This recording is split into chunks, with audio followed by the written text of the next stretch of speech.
వీక్షణ prayer house మరియు centre సంఘముల తరపున ప్రభువు పేరట మీ అందరికీ నా వందనములు. ఈ దినపు దేవుని మాట యెషయా గ్రంథం 41వ అధ్యాయం 10వ వచనం. నీకు సహాయం చేయువాడను నేనే.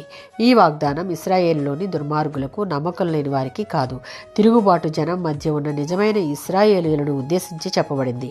వీరు దేవునికి చెందినవారు కాబట్టి వారు భయపడరాదు. జాతి పాపాన్ని బట్టి త్వరలోనే బబులోను వారు వచ్చి జెరూసలేమును, ఆలయాన్ని ధ్వంసం చేసి ప్రజలను చెరగొనిపోతారు అన్న సందర్భంలో దేవుడు వారితో ఉండి వారిని కాపాడుతాను అని, మీకు సహాయం చేస్తాను అని వాగ్దానం చేస్తున్నాడు. నూతన నిబంధన ప్రకారం విశ్వాసులు అయిన మనం దేవుడు ఏర్పరచుకున్న ప్రజలం అయ్యాం.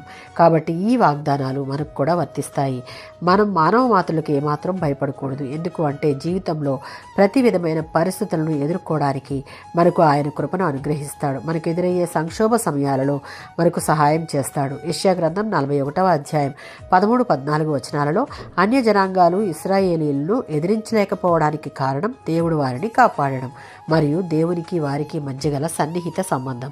ఇశ్రాయేలీయులకు తమను తాము కాపాడుకునేటటువంటి శక్తి కానీ సామర్థ్యం కానీ లేవు. దేవుడే వారిని కాపాడుతున్నాడు. ద్వితీయోపదేశకాండం 31వ అధ్యాయం 6వ వచనం.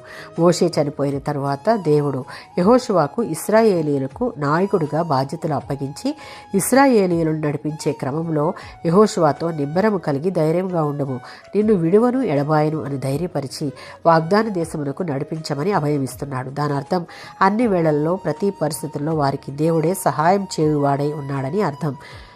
దేవుని యందు సంపూర్ణ విధేయత చూపించి ఆయన ఆజ్ఞలను, కట్టడలను అనుసరించి నడిచే ప్రతి ఒక్కరికి ఆయన సహాయం చేయువాడై ఉన్నాడు. ఆమేన్.